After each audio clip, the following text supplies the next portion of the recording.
Game. Okay. Well, hello everyone, and welcome to All Access. It's a podcast with Tier 1 people, like me. I'm Marco from Tier 1, and I'm joined by Tryke, Paolo, and Aika. Hello, And- everybody. Hi. Hello. Okay, let's start off with some introductions. Paolo.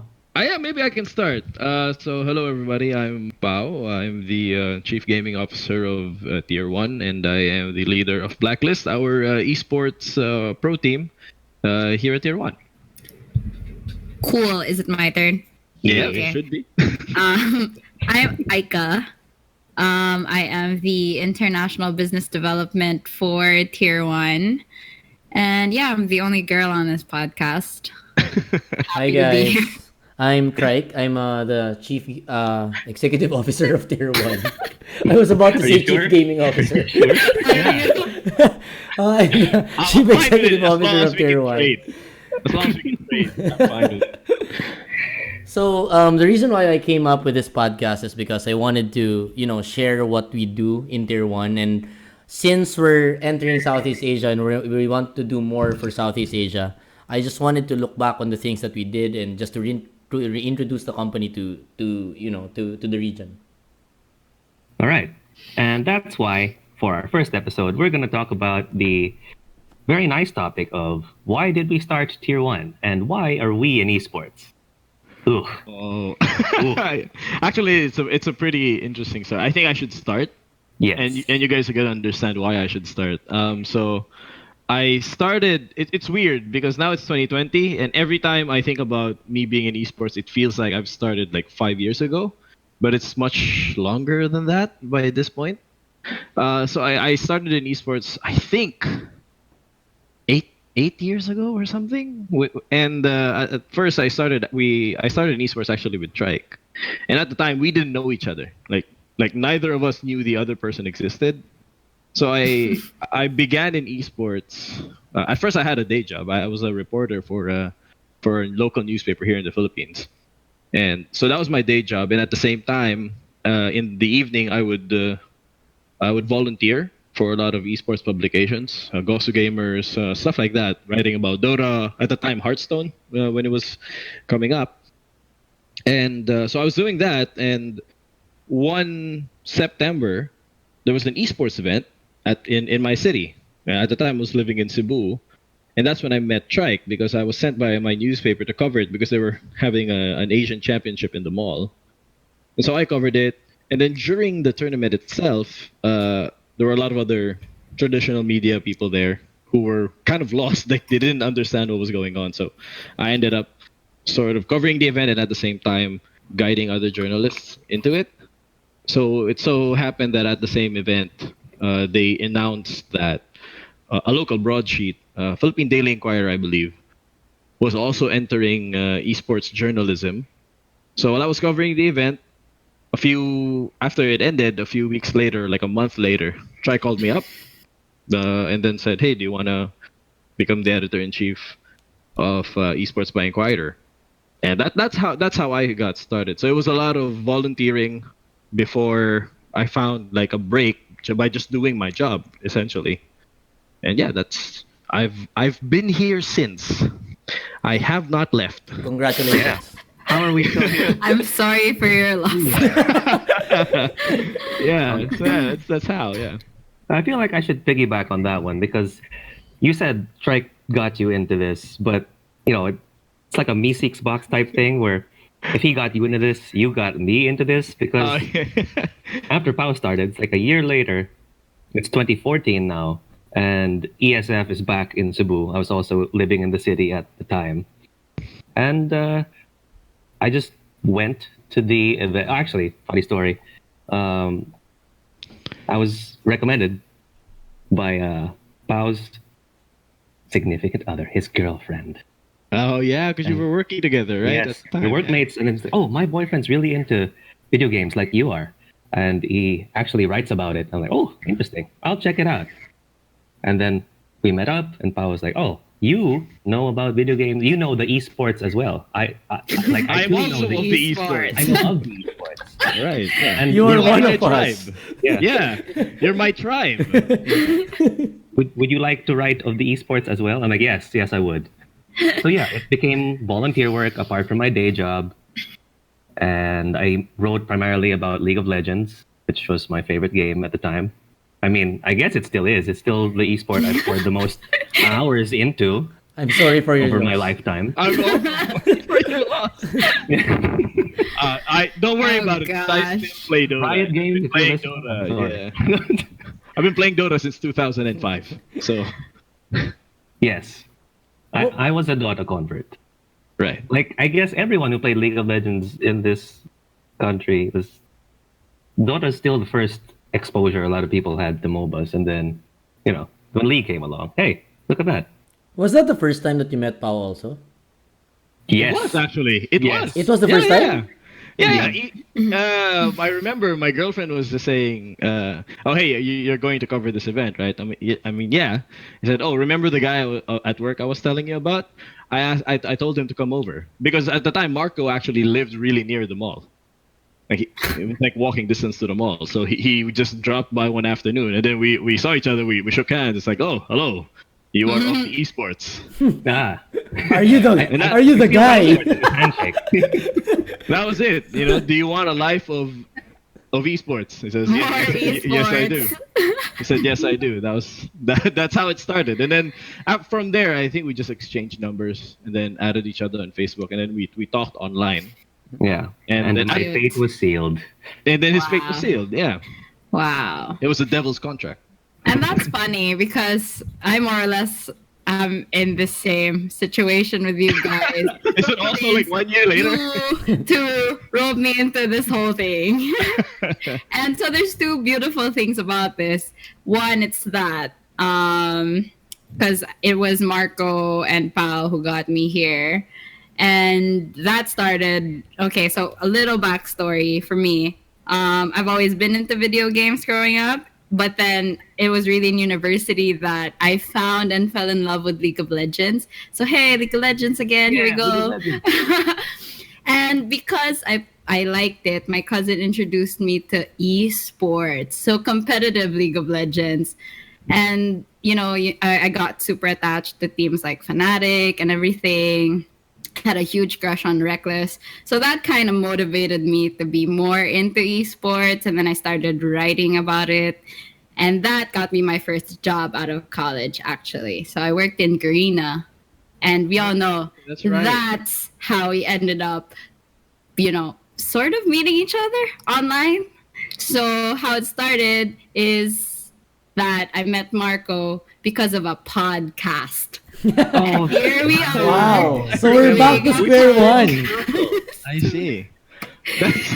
That's actually pretty cool. It's actually super interesting. Yeah. So I was head of content in Garena, Philippines, and because of that, I believe Pao, you and I were put in contact with each other. Oh, yeah, and then we you were guys, corresponding. yeah, and then you guys were like, okay, could you be our guest and do this League of Legends podcast with Marco? Right. And yeah, and ever since that first fateful podcast, we've been friends. Sadly, I'm kidding. Sadly. Okay. Quarantine hits different. And yeah, so I think that's kind of poetic. And then later down the line, Pao ropes me into this whole working with him in esports thing, and here we are. Right. So just And to be that's how I clear, meet Tryke. so just to be clear, this is not the second episode of their first podcast years ago. It was a totally different No. podcast. Excuse me. That podcast had 15 episodes. So this is not the 16th episode of this podcast. Just to be clear. No, it's not. This is a new what podcast happened- altogether. What happened was we actually ran out of SoundCloud space. Oh God! That's what happened. So that's why we stopped producing that actually, podcast. yeah. So it took you 7 years to make another one. I know. Hey, it's better late than never. All right? Get off my back. But now revisiting all these memories now makes me understand that when you look at the chain, it's actually Tryke's fault that we're all here. No, I think it's Reckless's fault. But, I mean, he's Technically, it's Marco's not Pao. It's Reckless who brought Aika to esports, That's true, but then I brought Aika into working into esports, and You brought me into working to esports. He roped me into this. So it all So- goes down to It goes you. back to you. So I think your I story, guess. it's your story's up next. Well, my story is actually I told this a lot of times already, but I started out as a frustrated pro player for Dota. Back in the day when pro players meant you were just playing Meant in you a were tournament hungry, that had right? like what $100 in prize pool, like that prestigious. So like I couldn't really say that it's a pro scene that there was a pro scene. So I started out as a pro player, then eventually I transitioned into a shoutcaster. I decided there's nothing there, so I decided to organize events, and then tried to do a lot of things for esports, and eventually that publication happened. I love how Tryke just kind of glossed over him being a League of Legends pro player. Yeah. Oh. Revisionist history. But I was actually about to say that this podcast is pretty balanced because it's two Dota guys and then two League of Legends people. Yes. But then there was a time that Tryke played competitive League of Legends. Let's call that the dark ages. So I don't really go back to that part of my years as a pro player, because back during that time I think it wasn't really like pro, you know what I mean? Like it was really like more of like, but technically it's season 1 of Worlds. But it's Don't not. wash your hands of this. Stop trying. So I was just there, like it was just casual.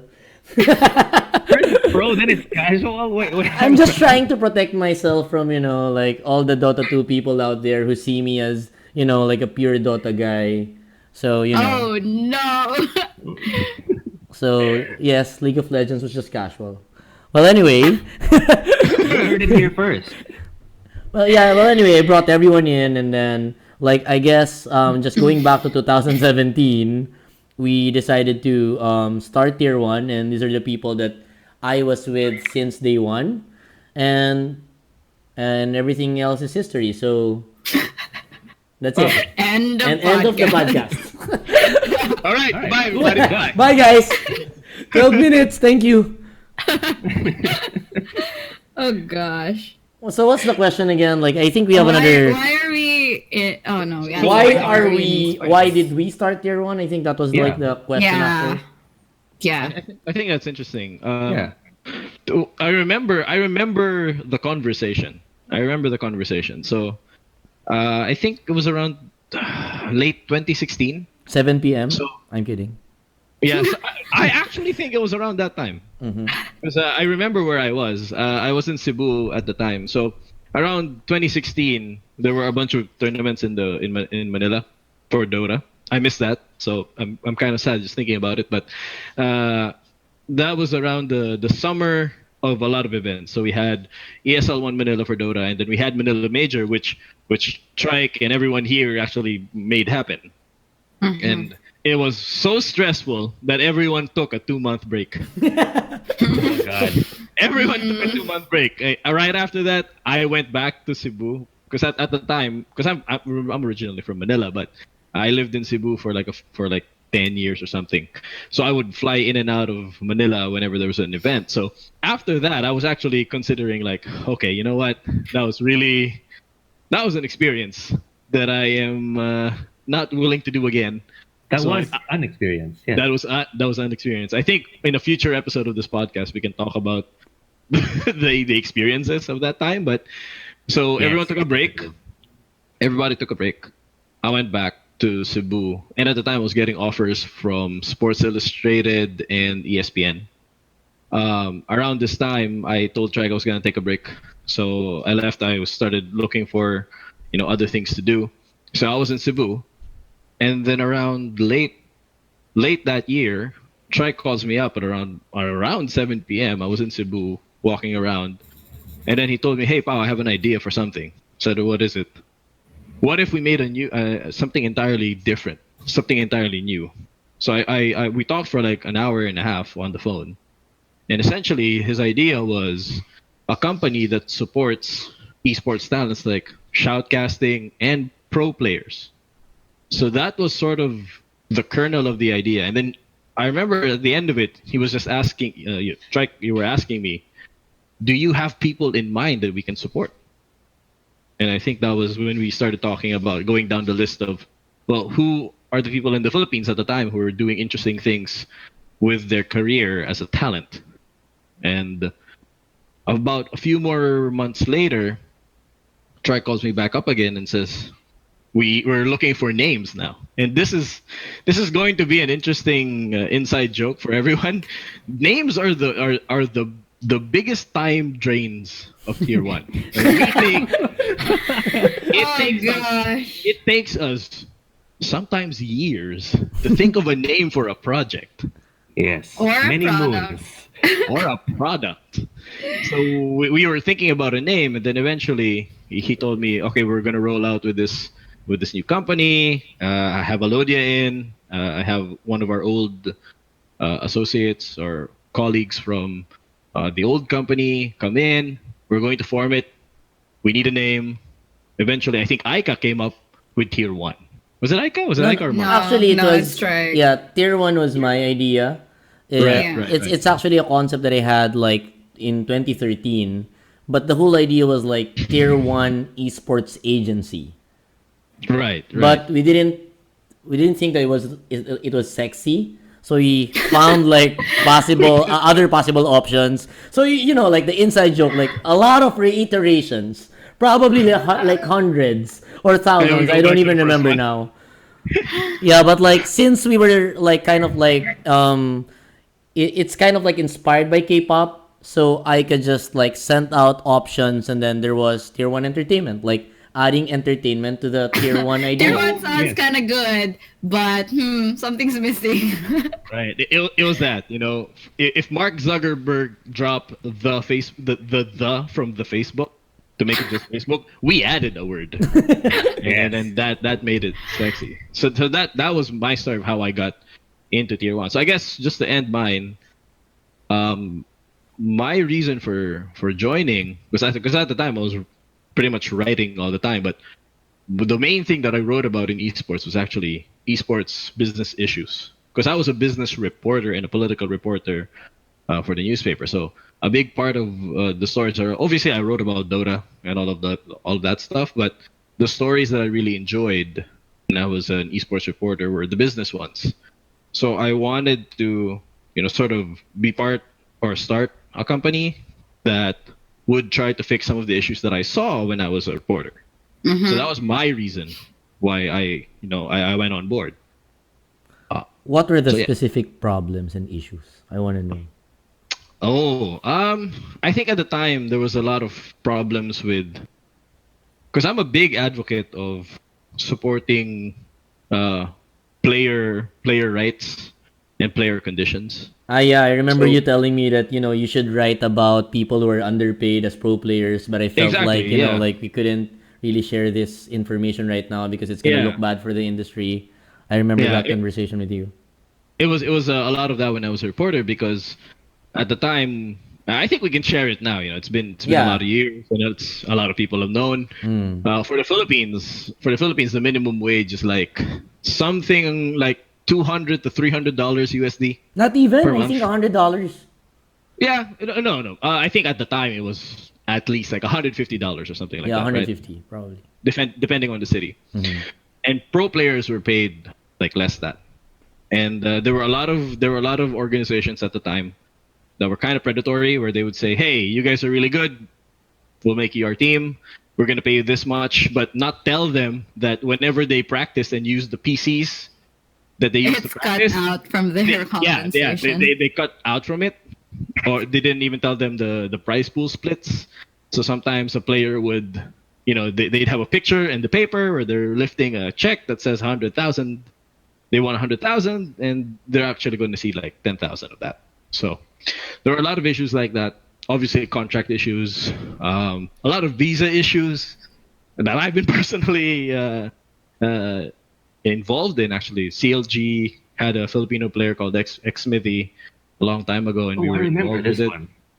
Yeah, so I was involved in a lot of sort of issues with player rights, how they were treated, and it wasn't always, we weren't always against orgs, right? But it was really because nobody knew how to run a proper esports business, a lot of problems happened. So we thought that between Tryke and myself, we collectively have a lot of esports experience. We've seen how teams and players operate. We've seen how events operate, and we've seen how brands want to operate inside esports. So we thought we could use that to help everyone along the chain. We can help guide players with their careers. We can help orgs set up proper, protocols, how to deal with all of these issues. And that was really my motivation. And still remains my motivation to this day. And that's why, I said many times ago that I don't want to form a team, but that's what I ended up doing. So don't listen. Yeah. Here we are. I mean, Yeah, you've yeah. always been saying one thing, but also And then I ended up doing it. Marco and I know otherwise. And then I ended up doing it. So nobody will do it. I really like how you predicated this on the fact that we don't want to be like those predatory organizations, Mhm. and there are all these problems on the infrastructure level, on the management level, that we want to on the one hand distance ourselves from, and on the other hand revolutionize, right? But also we pattern this after K-pop, which as an industry is very Is predatory. rife with I mean, So You're not wrong. yeah, you're not wrong. But I think the idea was that I think from day one, Tier 1's sort of unofficial rallying cry has changed the game. Yes. So there are the game is that we are playing that game, right? We're playing the K-pop game, we're playing the esports game, but we want to change it. So, Also, point of order. I'm not saying that because as a dig against K-pop, because everyone in this room knows I love you are of the hell out of K-pop. K-pop, and that's actually how Tryke sold it to me. Like, we're making this talent agency, this Tier 1 entertainment, and it's gonna be modeled after K-pop. And he loves YG Entertainment, the people who own Big Bang, 21, Blackpink. Up until And then- 2016. Oh, Okay, so just a side note, I think we've been referencing K-pop a lot, but just to let some people understand, we reference K-pop because the way that Tier 1 is envisioned, it's supposed to develop talents. So the same in K-pop, they get trained from an early age and polished. They're taught skills and everything to succeed in the entertainment industry. That is the same kind of vision and mission that guides us, although applied in the esports industry. Right. So yeah, hence K-pop. Yeah, that's why. So actually, yeah, Marco, that's really interesting. So how did I actually don't know this story? How did he sell it to you? Because around this time, I have stopped doing the roping in. So yes. Okay. Basically, what ended up happening was, first you have to understand why the concept of me working for Paolo was appealing to me. Because one, I'm a literature major, like, literature and esports, like a double whammy. Anyway, I've been a writer. That just makes me think like you write the lore for a game. Yeah. So you're the one I have to blame for. Yes. And there you go. So basically, I've been a writer for my entire professional career, just cresting on 10 years now. I'm not that old. Oh Like, gosh. And one of the things you learn in literature is that every story is pretty much told. There's nothing that original anymore. You're just rearranging predefined blocks and story beats. And much like how there's a finite amount of notes on a keyboard and you just change the patterns every now and then to create a new song. Yeah, the But arrangement. to me, esports was like adding a bunch of new keys to the keyboard. There are stories that are unique to this industry that aren't being told anywhere else, and I wanted to be the one to tell them.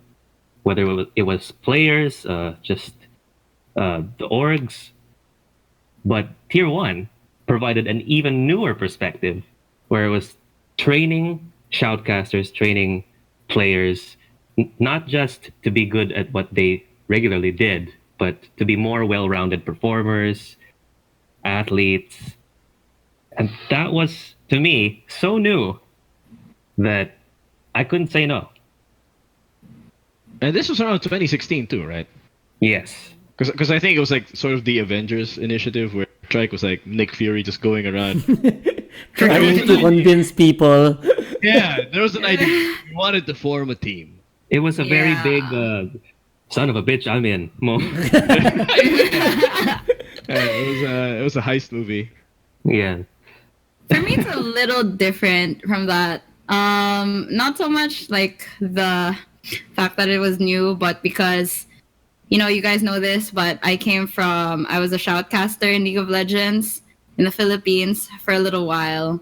And of course, having experiences in that area, you kind of see the standard at which esports entertainment and talents are held at. And because the standard is a little low, um, talents themselves also couldn't really demand better from the industry and from stakeholders and things like that. So it becomes a chicken and egg sort of thing that I noticed that okay, if people are only of a certain quality, then you can't really demand more, but also at the same time, if you're not compensated more or provided more, then you can't really. It's a little hard to improve, right? So that was the value prop that interested me because finally we could kind of be the answer haha to that Oh whole wow. The to that buzz. whole thing, right? Like it's kind of a missing piece. And at the same time I looked up to the quality of esports outside of the Philippines, specifically the LCS. And it was leagues away and I wanted to kind of help Leagues away. shorten that gap. So yeah, that was like the part that was most fascinating to me and really I would say inspired me to be a part of this. Oh yeah, I think that's like the common thing with a lot of us. It's like we know You wanted we to solve know- something, to change Yeah, something. we wanted to solve something because it's something that we saw in our different sort of perspectives. Like Mark was a writer, he saw that there were other stories that can be told. He wanted to tell it for the he's like sort of the I don't know if you guys are fans of rap, but he's like Nas. He wanted to write about he wanted to represent the community he was in, and it just happens to be esports. That may be one of the biggest compliments I've ever received. I know. For people I who know their rap, like, oh, nice. Ooh. Yeah, you're like Nas. So if one thing that you guys are gonna learn from this podcast is that I like rap. So, for Aika, it's because she was into League of Legends, and at the time, I think League of Legends was already becoming like the world's biggest esports. So that was the standard. And then for me, it was because I saw all of the dirt, all of the grime, all of the problems. I'm a journalist. I'm close to the ground. I know. The dirt and grime. And that's actually sort of Trike and I's relationship, because Dirty? I want to be down in the fight. But Trike, I think, and a lot of people, But in the also a industry- little dirty, huh? a lot of the people in the industry sort of have that vision of Trike as a visionary where he sees the big picture, right? Okay. But I want to be down in the fight, not flying over it. So that was a good sort of dynamic that we had where he would have like the big picture view, and then I would have the how. This is what's happening on the ground. So that's sort of the dynamic ever since. And then of course we have Aika, and then we have Marco, where we have like other perspectives, and that's how we were able to grow tier 1 pretty fast. But Trek, actually, what was your perspective? Like, why did you make? Because I know you've told the story to. Actually, Yeah. I told this story a lot of times, but it's more of like a general side of the story wherein like this was the idea and then this happened and that happened. So let me go deep into like my mind more when I started thinking about tier 1. Well, I guess the common denominator among all of us is that whenever we see something that's not working, instead of complaining, we try to find solutions and we try to come up with like better things so that we can live in a better world, I guess. So for me, it was really my core motivation was really as a pro player. I really wanted to compete myself, but I was so stuck with the situation during that time in esports where there were no salaries, there were no opportunities. There was just like one event in a year, and then like if you were a graduate of or if you were a college graduate, like that's not even a career to pursue for. Like that doesn't make sense. Like you're not gonna pursue a career to become a pro player if that's the case, right? So like my perspective was I wanted to change the game and I wanted to do something for the industry. I wasn't really sure what I can do, so I started out, like doing multiple things, like I mentioned, shoutcasting, organizing events. But at one point, I realized that this is not something that I wanted to do every day. Like I know how hard it is for organizers to mount events, and I felt I felt all of that when I was organizing events. And what I hate about organizing the most is that the risk is just too high, and then all of the efforts that you do can come into waste with just one failure. So Yeah. so I know for a fact that a lot of other people are willing to do these things, but for me, like that wasn't really worth it for me. Like I felt like that wasn't the position I wanted to be in esports. I was sure that I wanted to be in esports, but I'm definitely not sure like that this. I didn't want to be in events. That I was sure about back in 2016.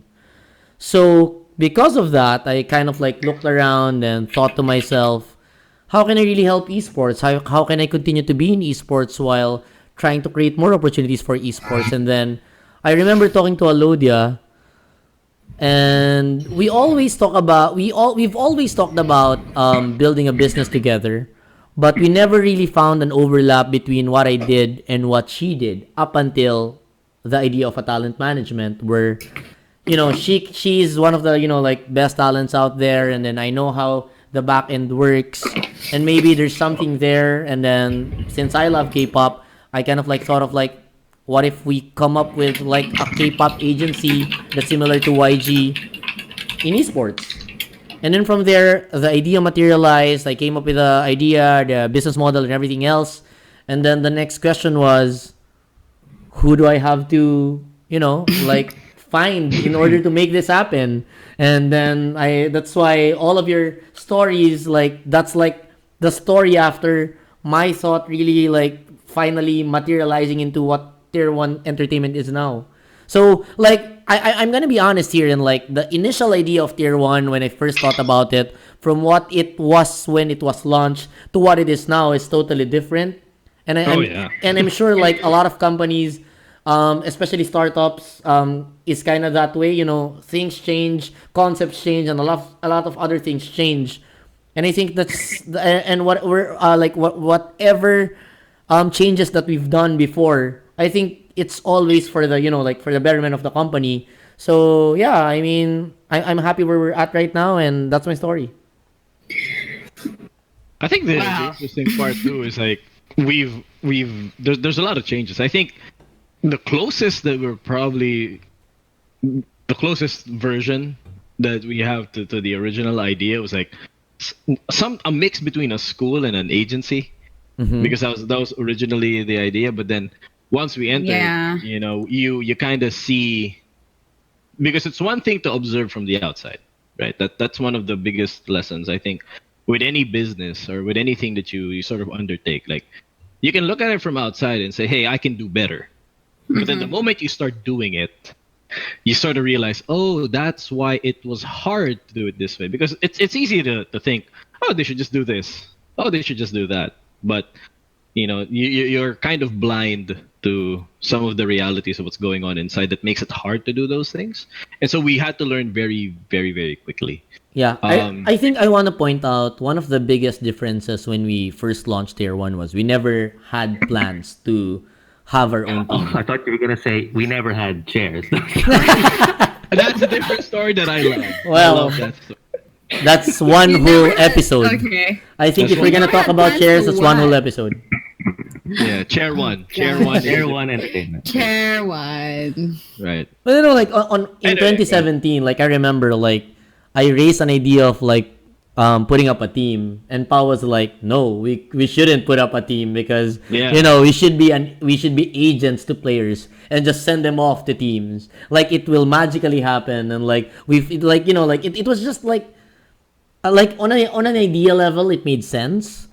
But like through the years, we realized that you know, like nobody really wants a middleman to Yeah. players. Yeah, so that's interesting, huh? And I kind of want to expound on that in the sense that that's why they talk about like when you start a business, you should really understand the need for your solution or your product because we believed there was a need for that. Yeah. But really, when you looked at the industry, there are already structures in place that eliminated the need for that. And we kind of learned along the way that, oh, okay, so maybe the need is different. Yeah, that was also the reason why now we have a pro division, right? Because at the time it was weird because one thing that we learned was that a lot of the ideas that we had were good ideas. It's just that the timing Yes. Yeah. makes or breaks the idea, right? So, for example, at the time we didn't. Well, I was against making a pro team, and I think there was also a reason for it Look because where we are. Yeah, that was fair. That was fair yeah, back then. because at the time, if we made a pro team, no one would talk to us Yeah. because they would think that, oh, well, We're you a guys have a pro competitor. team. You're a competitor, right? If we made a pro team, then a lot of our clients at the time were pro teams, right? On some level, like we weren't representing their players, but we were trying to sell them sponsorships.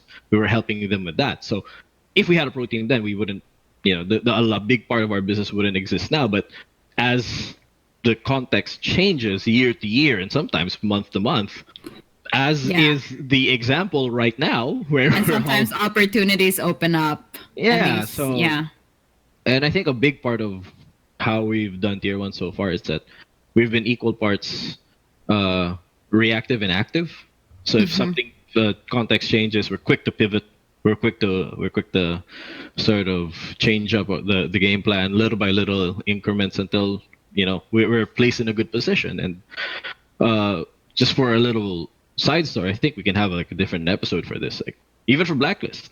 So last year I took a sabbatical. I went to Fnatic for the Fnatic Dota team, and my experiences over there sort of told me that hey, we are ready now to make a pro team.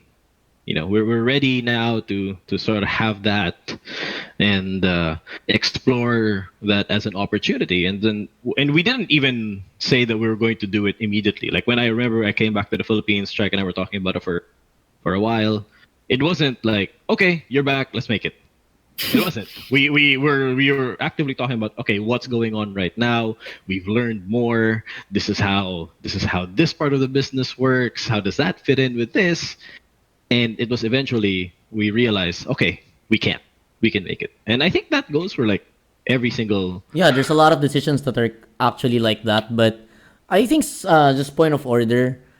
Despite all the redirections that we've done for the past 3 years, what we did right was we figured out that talents could be the center of this business. Oh yeah, that's Oh, true. yeah.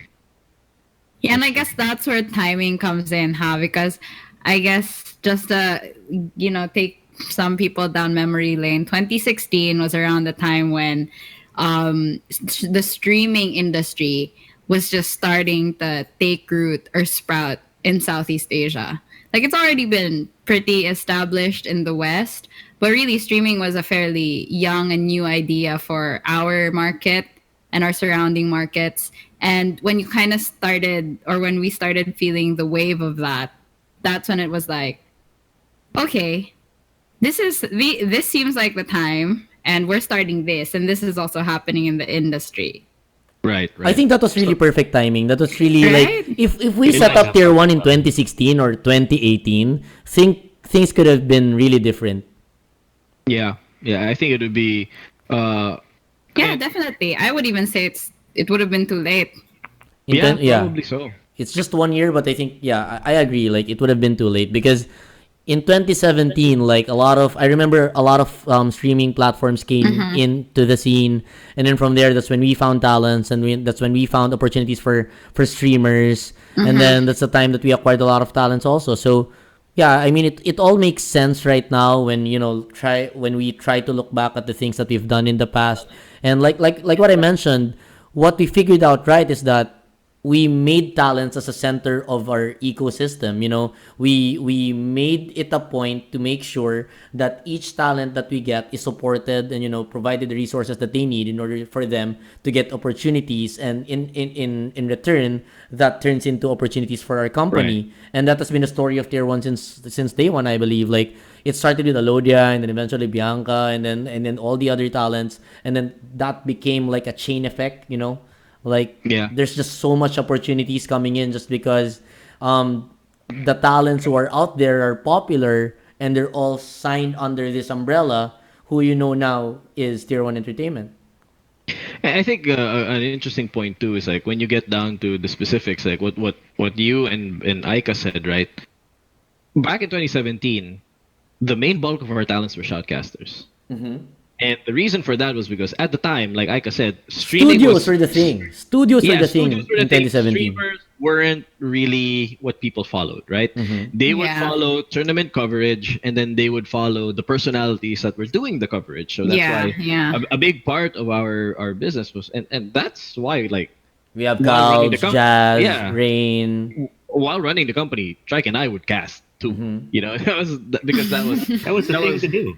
that was the thing to do. Yeah, Which that was the actually thing to made sense for us. Because imagine if we built this in a time where that wasn't the game. Like, I wouldn't Yeah. be as relevant as back then, because I was one of the first shoutcasters. If we Yeah. started with streaming, I have no idea in streaming. Maybe we could have like done this differently. I don't know. Exactly. Actually, So That's a really good point I want to touch on, the timing aspect, because that has been a perpetual marketing shield. Like, it's because I'm the marketing guy for Tier 1. It is amazingly convenient for my job that we are positioned as an innovator and the first in a lot of things. Because if we didn't have that, a lot of our moves would seem crazy. But since we're the first, we get a free pass to, like, oh, they're experimenting. Oh, right, there's a there's an expectation that they've tried being.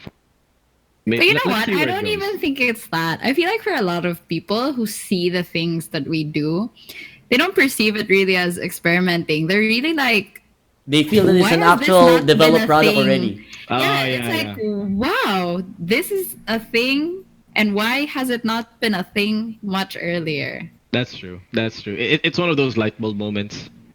It's like, oh wow, this feels so much better than what we were happening before. Yeah, and sliced bread, yes. it's also a little dangerous to feed our own ego like that. That's And be true. like, oh, maybe we're just geniuses or whatever. But no, really, like every time we talk about this, and when you think about it, if we did this a year earlier, Oh yeah. Oh. it would have probably not worked, and we would have quit halfway through. Yeah, that's true. Oh, I want to piggyback off that. So this is why we're all still Yeah. stuck here. Yeah, We because procrastinated. yeah. So what I would say is, well, I don't want anyone listening to this podcast thinking, oh, they're stroking their egos or they think they're such geniuses. No, we're not. We're saying a lot. We're of lucky. It's We got luck. lucky. We got lucky. We had ideas, obviously, but at the same time, Uh-huh. timing is not something that you can control 100%. It's not like we Yes. were steering everything to get to this point. We were really just buffeted by the winds of change as much as anyone in the industry. We just happened to come out on top because we had the right people around us, and that's really how we make Yeah, things work in yeah. Tier 1. We make things work because of the We relationships shifted that to we the have. right idea, and it was the right timing. Sometimes and painfully. everything. And it's Yeah. not even that, right? Like that was, I would say, kind of the easier part. It was starting or running a startup that was a little bit more interesting and challenging, because the goal is clear. The reason why you pick the people around you is quite clear. But the running the business, the startup part, that was that's the hard part. That's true. that was yeah.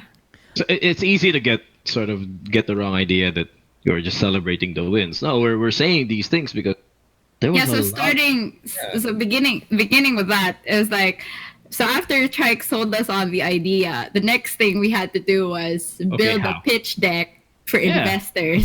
Oh god. and Ah, flashback. I remember this so vividly because none of us in the team had ever made a pitch deck for I have. investors. Well, for the record, I watched 15 episodes of Shark Tank. Wow. And there you go. Actually, I remember part of this because at this time I wasn't in Manila yet. Yeah. You were still in Cebu. It was funny because you guys were sort of. I remember I was talking to you guys like online and calling you guys every now and then, then you guys went radio silent for a week. I was going like, did everybody die? What happened? You know. So eventually, Tryke gets back to me and says, "Oh, See, sorry, I that's a haven't. joke. Yeah. Hang on. That's a joke you could have made back then, and not now. Oh, yeah, that's true. So he got back to me and I said, "Oh, I haven't been replying to anything because we're making a pitch deck. We don't know what we're doing." I was like, "Hello, I actually work in a startup. Like I've been in startups. I've been in tech startups for a while, and then I remember you guys sent me what you guys built, and then I sent you guys feedback. I remember you guys were like 10 slides too much. It was 10 slides too much. I was like, we can probably reduce it here, here, and here, and here. Which is now looking back on this story, I am proud to say that pitch decks are so easy for tier 1 to make right now. It's like we have like dedicated people to do it right now because we've learned on the job how to do them over the years. And you remember the moment when Tryke was like, okay, how about this? How about we start with a video? A video about Oh man. Who do we know who has a drone? I K-pop. remember that. K-pop and the words and everything and this, Actually, and, that's when we found Truly Top Tier. That was the Yeah, video exactly. that Sitting started down the and Truly thinking Top of the Tier. buzzwords for the video. Yeah, I remember that. And Marco was the one who came up with that, right? Yeah. like Marco Actually, made a it tweet, wasn't like, meant to be like a what's that? Like a tagline before. Yeah. It was just part of the video, like making esports truly top tier. Like that was part of the pitch, and then eventually it Yeah. became like the tagline. It was basically something nice to put in A buzzword, yeah. trailer type video. Uh huh. We didn't think it would catch on, but eventually we're like, oh, this fits for more things than we know. Yeah, because you know what Yeah. the weird part is? Like, before, when I was looking into taglines, I thought, like, putting a word from the brand itself into a tagline was kind of weird. Like, like, tier is already in tier 1 and you say top tier again in the tagline. I felt like that was kind of weird.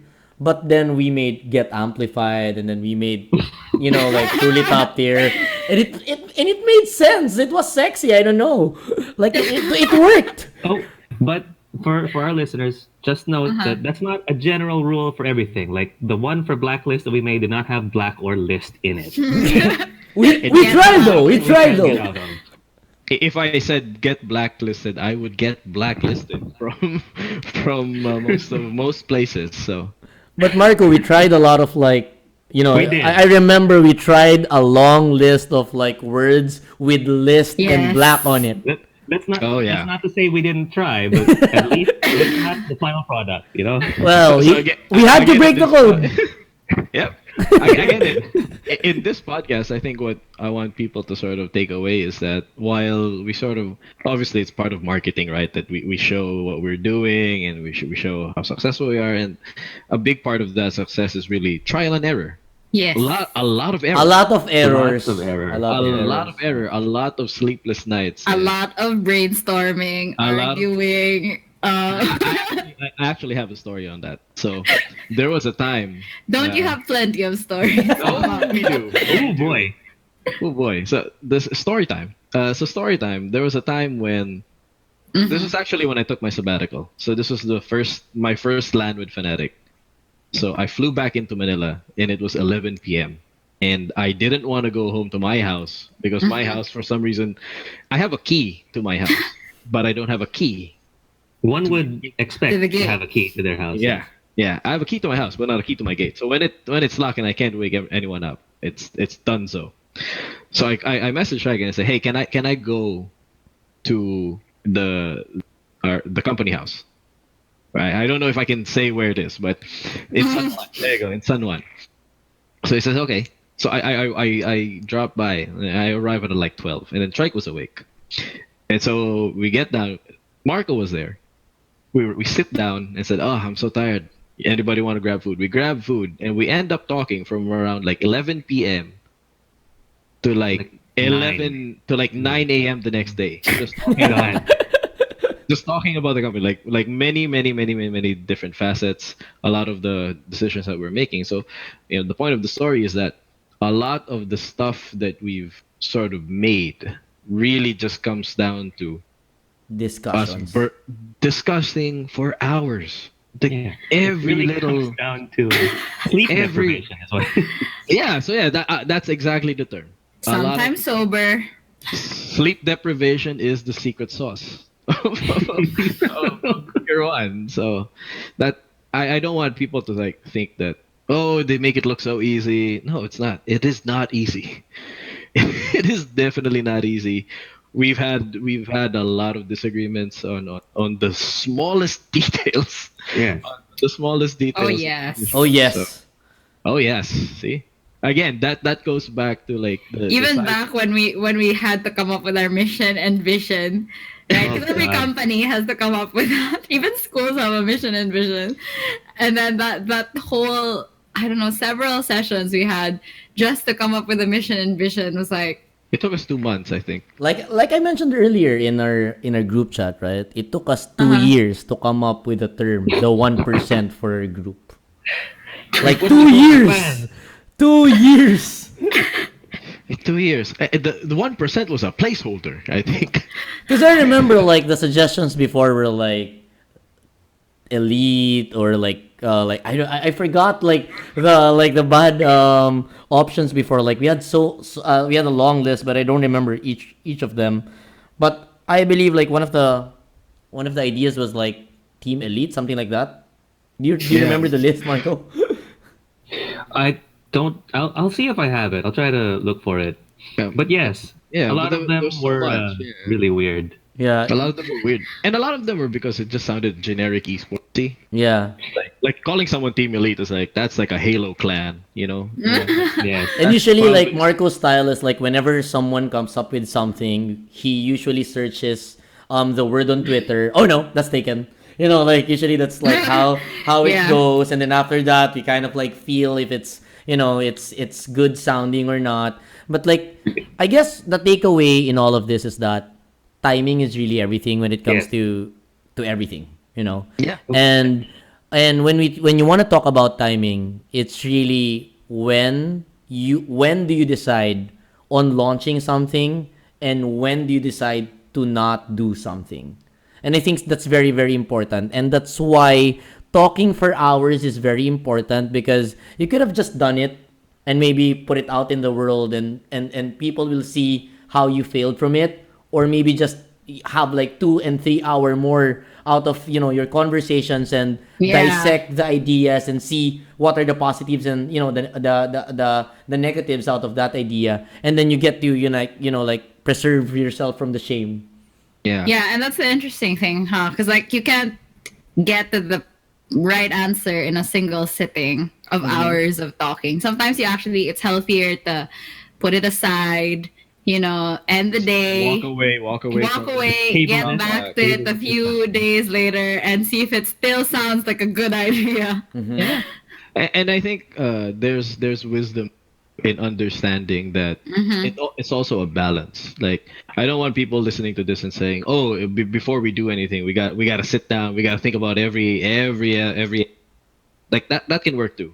But at the same time, one of the reasons why we've come as far as we've gone is because there is also Because that there are times when we think, there are times there when we are- do. yeah, exactly. There are times where you should act, and there are times when an idea gets fleshed out by doing it. Right? Again, it goes back to our ideas. Where at first our idea was that we could be this. This is the solution that we're providing. But then once we started doing it, it turned out that we learned something new, and it was actually different. So don't analysis paralysis is also like a Yeah, big problem. yeah. Where you just Perfection Like is you the can death talk of about progress. something forever, but at the Yeah. end of the day, you really just have to do it.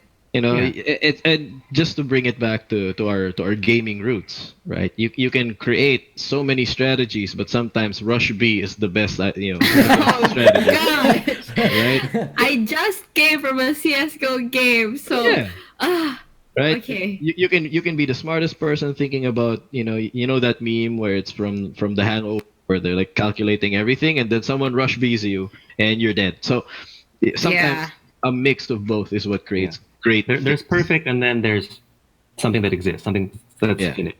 Yeah, there's perfect and then there's done. Right. Yeah. So we're I, 55 minutes in this podcast. I think Uh-huh. just to close this podcast, can you guys like identify one certain thing that we did in tier one which you feel is really like the perfect timing when we launched it? Like if we were to do that certain thing 1 year later or even 4 months later or five Oh, months right. earlier, oh, wow. Oh, I have like Wow. that yeah. could have panned out differently. Can you I like, have one. yeah, I have one. go Pao. Lupon ng Wombo Combo. Okay. I think Wombo Combo was one of the things that had we done it even just a month later, it wouldn't have been what it became. So for people who are listening, Wombo Combo was a casting studio that we helped establish around early 2017, and it was already a casting studio effort made by who still remains one of our close associates, Nico Nazario. And So alo. he came and Michael Angelo Zumil, who has come a long way on his own right? Yes. So I remember the first time we announced it and we actually did something together with them was around February, and it was for a major. Had we done it for the next major, because the next major would have been like a few months later, like around April, it wouldn't have exploded, because by doing it at the time that we did, we helped generate a lot of buzz for the time who for at the time the team that was on the rise, TNC. And if we missed the boat on that, we wouldn't have been able to cast some of their iconic matches after their initial TI run, because that was the summer where they started really, really performing really, really well. And that was when they sort of started becoming solid household names. Because around the time that we were, involved with Wombo Combo, that was also the time when they won West G for the Philippines. So if we were late by like a few months, let alone a year, if we were late by a year, casting studios wouldn't have been a thing, because That's true. a year later, Streaming became a thing. streaming became the norm. Right, streaming became the norm, and even during the time when we were putting up Wombo Combo, a lot of the meta game, so to speak, at the time was I can just sit at home and I could just watch a game and I could cast it by myself. If I happen to be a pro player, people are going to watch me instead of the coverage. But by solidifying our sort of presence and making a solid community, we were able to ride that wave. Uh, yeah, a year later, that wouldn't have been possible. That's true. Oh, that's actually a good point, because what you said about the community and riding a wave, that's perfect for my answer, because that's what we did with Amplify. Oh, okay. Right when streaming was becoming really big, we we didn't really we identified it that streamers will need some sort of help building their careers. What we didn't know was that need would be so big. Right, right. To the And the point need that gets so the big. website is not up yet after almost 2 years. There we go. That's another good illustration of we envisioned it as something. It's still not that something. But that doesn't mean what we have is bad. Right. That doesn't mean we didn't serve the need. It's just that Because you were You so know. busy serving the needs. Yeah. We couldn't do the initial product. But imagine if we released Amplify earlier or months later, we wouldn't have had one of the biggest linchpins to Amplify success, which is Burn. Right. That's true. True. That's true. And I will never forget our reasons for hiring Vern. All right. Alcohol? We'll flesh this out in a future episode. That one they hopefully. can look forward to. But essentially, what Trike said was we need someone who An adult. someone who is mature, who is an adult, and who is used to taking care of kids. And I was like, wow. Single dad. I was like, that just sounds like someone I know from my time in Sports Illustrated. Who at the time, I remember also telling you that he has to be able to present himself properly because he's gonna be a figure And speak English. and speak I'm like, English. what? It's like everything was ticked off in the checkbox. I was like, oh, that's it. It has to be him. And right at that moment, he was in between jobs. So at any other point, we decided to launch Amplify. We wouldn't have gotten him, bro. Yeah. Oh wow! Oh, Yeah. Actually, You're that's right. true. That's Maybe true. he left for the States. Yeah. Yeah. That He was could have about been to. the thing. So was it's an about to. interesting point you have that the timing is not because of the industry per se, but just getting someone from outside that we Someone who has become available. yeah. I mean Yeah. because if we didn't get Vern, like Amplify would look totally different. Oh, yeah. Yes. Yes. A lot of talents to this day, right? A lot of Amplify talents to this day, like over there, like they would pay their respects to Vern, because they owe a lot to how Vern handled the program from the ground up and to this day. So yeah, that's a really good. That's a really Yeah, that's a good point. super good point. That's a Yeah. super good point. See, your answers are a little more on the inspirational, and mine is a little more practical. And this is gonna go back to the whole about chairs thing, because my thing that I think is the best timing was when we actually got our first official office. And we were considering a lot of options and everything else, but really it was very I guess destined to start our office at High Grounds with TNC, because number one, we really, really, really needed an office. And second, it wasn't too early in the business. It was enough that we already had some clients who kind of trusted us despite, we were working out of a condo unit and things like that. But also to elevate to the next or to expand our business, we really needed to kind of professionalize the way we appeared to other people, both clients and talents and our fans. So I would say if we didn't do that and just we had the option of getting another condo unit, for example. Or maybe choose like a boring office and like a tower like a or boring something. office and everything. But I think we would have our growth would have been a little bit slower, because we chose to be in High Grounds, it became like a hot spot, the new hot spot for gaming and esports. I'm not gonna And- lie. I'm not gonna right? lie. Quarantine has made me miss High Grounds. High Grounds. Yes. We miss you, For a Jaime. long time. It's like, oh, it's the office, Yeah. But now it's like I miss High Grounds. I miss the High Grounds Carbonara. Yeah. Those Right, nachos. and prior to that, there hasn't been like a go-to kind of Place for gaming. physical community where you can be among your tribe kind of thing. I mean, there's still non-gamers who go to High Grounds, but more or less most of the people who are there know that it's really about the gaming in there. So it's great. It's great. And I know like for some people they might know, but we got a lot of our other talents because primarily of High Grounds. Yeah, because they would play there. Yeah, right? best example would be Ariel. So yeah. And Ariel's also like could count here because Ariel becoming a part of Tier 1 was also a timing thing, because it was also when PUBG came out. Yes. If we weren't set up at the time that PUBG comes out, we miss out on Ariel. It's a lot of things.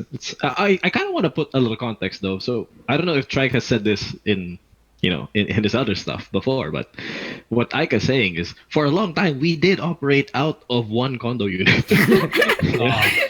Yeah. It was at first it was a small 3-bedroom one, Three-bedroom. and then yeah. it became a penthouse 4-bedroom one. And the best thing about that 3-bedroom was there was only one PC. Oh yeah. Oh, There man. were a few laptops, Right, and one PC. One PC that we kind of took turns Yeah. using. So And most of the laptops were like personal use laptops. Also, not I also want to. I also this again. This could be probably like a different episode, but Uh-huh. I have lost 2 computer units in the service of tier 1. Like I have broken 1 laptop and 1 PC. Because at the time when Tryke would say like, "Oh hey, I'm gonna get you a PC," I would say, "No, give it to that person."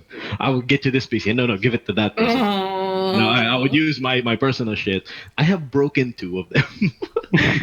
and I remember the very first condo unit we have. We have 1 PC and a bunch of laptops, but we had like a giant metal rack. I don't know if you guys remember. Yes, I remember. We had a giant metal rack where we would put like camera equipment and all of that stuff. And Uh-huh. it would always be grounded with static. Speaking of grounding, my laptop for a while was this big laptop that had a grounding issue because it was I part remember that, yeah. metal case. Yeah. And every few times in the day when I was using it, I would literally get zapped to the point that it was normal for me. Yeah, I remember Aika would just go like, ah! And then everyone would just look. And then eventually, when Aika would just go, ah, no one would look at her. Yeah, and she's like, What guys, there's something really wrong here. Like, what? No, it's just the static, right? No, it's this. So there are a lot of stories in that the first Office. tiny office. Yeah. I think just rapid fire ones. We had the mini tornado room.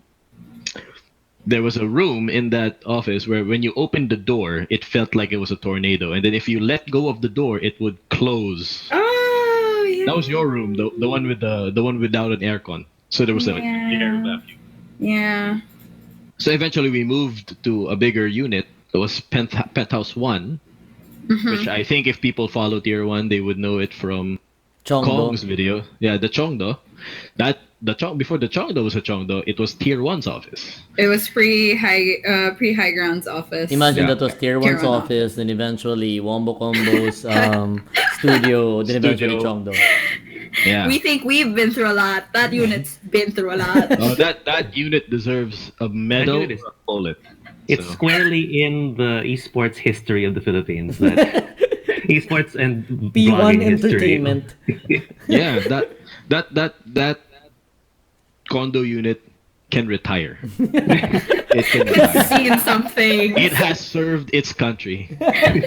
Yeah. But anyway, so Tryke, how about yours? Well, of course, for me, like I have a long list for that, but I'm gonna go with 2. The first one would probably be us signing Kong and Junie, back in 2018. Oh, yeah. Because Yeah. I think like if we were to sign them 2 years or like 1 year after, or like months after, maybe they would not have agreed because they were already blowing up as YouTubers. They could have done that on their own. Like the timing was just that Kong was just getting irritated with like a lot of things in Cavite and just wanted something different. And then if that wasn't the case for Kong, maybe he wouldn't be interested at all in joining Tier 1. And that paved way for when we left P1, Kong came into Chongdo, and if there wasn't a bigger unit, Pao Sepagan and Eman wouldn't be in that, space. And then like on the last part of that, imagine not getting Payamansyon in this quarantine period. True. You know, Wow, like that yeah, was you're probably like the last timing to Kong's narrative. Like everything just like fell into place. Fell into place because we took so long finding that. Yeah, but imagine just like if we weren't able to find one prior to the quarantine, what would they be Yeah. doing in P1 right now? Like, like That's true. that's a That's totally true. different story. And then on the second point, for me, this is just my personal, favorite. Of course, it's the first drop. Like out of all the collective, achievements that we've done, the first drop is one of the things that has an overlap of my 2 interests, which are, like fashion and then esports. So that kind of like for me, if we were to like solve that, like imagine right now, times of COVID, like that would have like Very right, brave. That's very brave. that would have been impossible. And then in 2018, maybe nobody would bought that pricing. Nobody would have bought at that pricing. And then if Yeah. ESGS wasn't as big by that time, we wouldn't able to sell that much because like people were just there in ESGS. There was just a lot of people. So like I think the first drop is kind of like the perfect timing. And when I look back at the videos of ESGS, I'm not saying that the first like solding out the first drop was the success. It's like me looking back at those videos and seeing everyone wearing the merch. That is for me a very important thing because right now in the times of COVID, when we look back at videos like that, we see everyone looking Yeah. unified because everyone's wearing the same thing. And I think that's a big part of like how we express ourselves and how we remember our talents as uniform and as united because everybody was just wearing the same thing. Yeah, I can see it. I can see it. Like again, like I think the best lesson is really just timing's everything. Timing's everything, and you have to put yourself in a good position to take advantage of it. And you're gonna fail. You're gonna fail. You're gonna fail. You're gonna experience setbacks, hardships. Sometimes you're not ready for a thing, and the best thing you can do is learn, so that the next time it presents itself again, if it does, you can get back on it. So a lot of the stories that we shared are probably along those lines, where a lot of the things that we've done over the years are trial and error, emphasis on error, and somehow we've managed to find a way to remain. Also, Yeah, and also, yeah, go. wait. To that point, if you're gonna take away something from this video, don't let it be surround yourself with skilled people and then run around trying to catch lightning in a bottle over and over again. That's not. It's not. Yeah. If you like, it just so happened that that's how it went down for us, and we've survived. But we're not saying you should also drink and talk about the business until 9 a.m. wherever you are. Like, find the better way to do it that doesn't kill you. Yeah, you can learn. You can learn. Like, I have gained a lot of weight when I was year one, and I lost a lot of it like in the last year and a half. But I'm telling you guys, there was a lot of sleepless nights. And that's my favorite, probably personal quote from this episode. Sleep deprivation is the secret sauce, but it doesn't have to be. Isn't your it secret not? I sauce. feel like, Marco just said find the better way. And I know. That's what I'm saying. That's what I'm saying. Sleep deprivation is the secret sauce of tier one. It doesn't have to be yours. Okay. Okay, there we go. Oof. You can find a better way. And I think what it comes down to is that, and this is a personal belief, you can do great things because of the relationships I you thought have. through Christ Jesus. I mean, okay, but sorry, that's not funny. Let's move on. Let's move But on. but what I'm saying is, there are things that you can do by yourself, but in order to do truly great things that no one can do by themselves, it's really the relationships that you cultivate. Like, you can't do all of these great things by yourself if you don't have those great relationships. Tryke, drop Yeah. that African proverb again. Do it. I don't even remember it. If If you you want to wanna move, go- if you if you wanna want to go move fast, if you want to go go alone. fast, Go alone. go alone. If you wanna If you wanna go go far, far, do it together. Go together. Well, I have one last point. Like something I want to leave out to the people who are listening to this podcast, especially if you're in a startup, if you have an idea, or if you just want to do something altogether.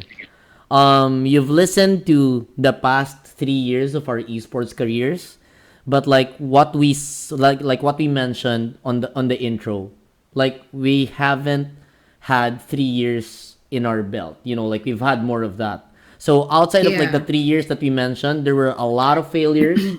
There were a lot of like bad ideas. There were like a lot of bad concepts and stuff that we did in the past. So maybe the reason why we kind of like succeeded in tier 1 is because collectively we made a lot of mistakes prior.